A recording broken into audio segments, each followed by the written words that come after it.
Hello friends, welcome back to my channel.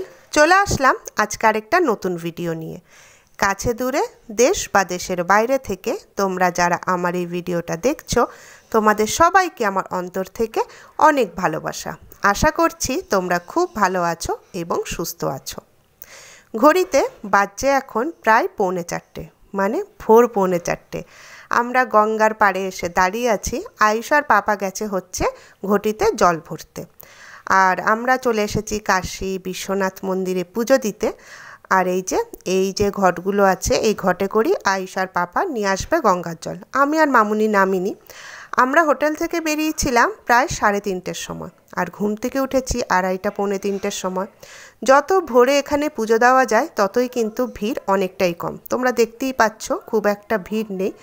আর যত বেলা বাড়বে এত ভিড় হয়, মানে দাঁড়ানো যায় না। আর আমরা তো খুব ফাঁকায় ফাঁকায় বেশ পুজো দিয়েছিলাম। আর দেখতে পাচ্ছ এখানে আমি যাব এখন পুজো দিতে।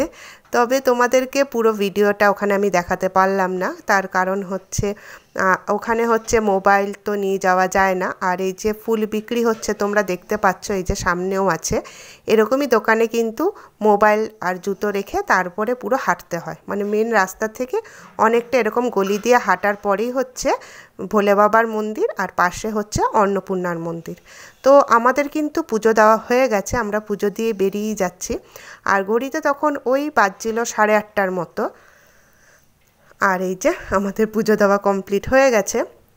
আমরা কিন্তু যখন সব কিছু মানে গঙ্গার জল নিয়ে তারপর এতটা হেঁটে যখন আমরা মন্দিরের লাইন দেওয়া শুরু করেছি, তখন বাজছিল প্রায় ওই 4:30-র মতো। আর ভিড় কিন্তু খুব একটা ছিল না, আমাদেরকে একদমই আমরা কম ভিড়েই গেছি। আর যখন ফেরত আসছি পুজো দিয়ে, অন্নপূর্ণা মন্দিরে পুজো দিয়ে, মানে এত লাইন আমরা দেখে অবাক হয়ে গেছি। তাই তোমাদেরকে বলবো যারা বেনারস যাবে ভাবছো, তারা কিন্তু একদম ভোরে ভোরে তোমরা পুজোটা কিন্তু দিয়ে দেবে। মানে যতটা সম্ভব ভোরে হয়, মোটামুটি 4:30-র মধ্যে তোমরা মন্দিরে ঢুকে যাবে, তবেই তোমরা দেখবে একদম ফাঁকাভাবে পুজো দিতে পারছো এবং ভালোভাবে পুজো দিতে পারছো। তো তার সাথে কিছু ফটো তোমাদের সাথে একটু শেয়ার করে নিলাম, আশা করছি তোমাদের ভালো লাগবে। মন্দির থেকে চলে আসলাম একেবারে অযাচক আশ্রমে। আমরা যে হোটেলে আছি তার ডান সাইডেই হচ্ছে এই অযাচক আশ্রম, আর বাঁ সাইডেই হচ্ছে বিশ্বনাথ মন্দির। একদম মাঝখানটাতেই হচ্ছে আমাদের হোটেল। আর বিশ্বনাথ মন্দির থেকে অযাচক আশ্রম রিক্সাতে ওই 7-8 মিনিটের মতো লাগে, খুব একটা দূরে না। আর যারা বামুনি দীক্ষিত আছো তারা তো নিশ্চয়ই অযাচক আশ্রম দ্য মাল্টিভার্সিটি তো তোমরা জানোই। তো আর যারা জানো না তোমাদেরকে বলে দিই, আমি যেই গুরুদেবের শিষ্যা স্বামী সর্বানন্দ পরমহংসদেব, তারই আশ্রম হচ্ছে অযাচক আশ্রম। আর এই আশ্রম হচ্ছে বেনারসেই। আর খুব সুন্দর আশ্রমটা, যতটা পারবো তোমাদেরকে ঘুরিয়ে দেখাবো। তোমরা যারা বামুনির দীক্ষিত আছো তোমাদেরকে একবার ঠিকানাটা বলে দিই। অযাচক আশ্রম হলো লাক্সা রোডের ওপরে, ঠিক লাক্সা থানার অপোজিটে। আর এই হচ্ছে অযাচক আশ্রমের যে কারখানা। তোমরা তো জানোই এখানে নানা রকম ওষুধ তৈরি হয়। আর এই যে দেখিয়ে দিলাম তোমাদেরকে কারখানাটা। আর ভেতরে তো ভিডিও করা যায় না, তো তার জন্য কারখানার ভেতরে আমরা শুধু ঘুরেছি, ভিডিও করতে পারিনি। এখানে সন্ধিবাতারি তেল, মানে নানা রকমের ওষুধপত্র, তেল, চবনপ্রাশ। আমরা যখন গেছি তখন কিন্তু চবনপ্রাশ তৈরি হচ্ছিল, বেশ ভালোই লাগছিল। অনেক মহিলারা বসে আমলকি ছাড়াচ্ছিল, খুব সুন্দর পরিবেশ ভেতরটা। আর চলো মন্দিরের ভেতরটা তোমাদেরকে দেখিয়ে নিই। আর এই দেখো আশ্রমের যে সিঁড়ি, তার মধ্যে কত সুন্দর করে আলপনা করা আছে। এগুলো তো ভিডিও না করলেই নয়, তাই না? আর এখানে খুব সুন্দর একটা বাবামণির ছবিও আছে।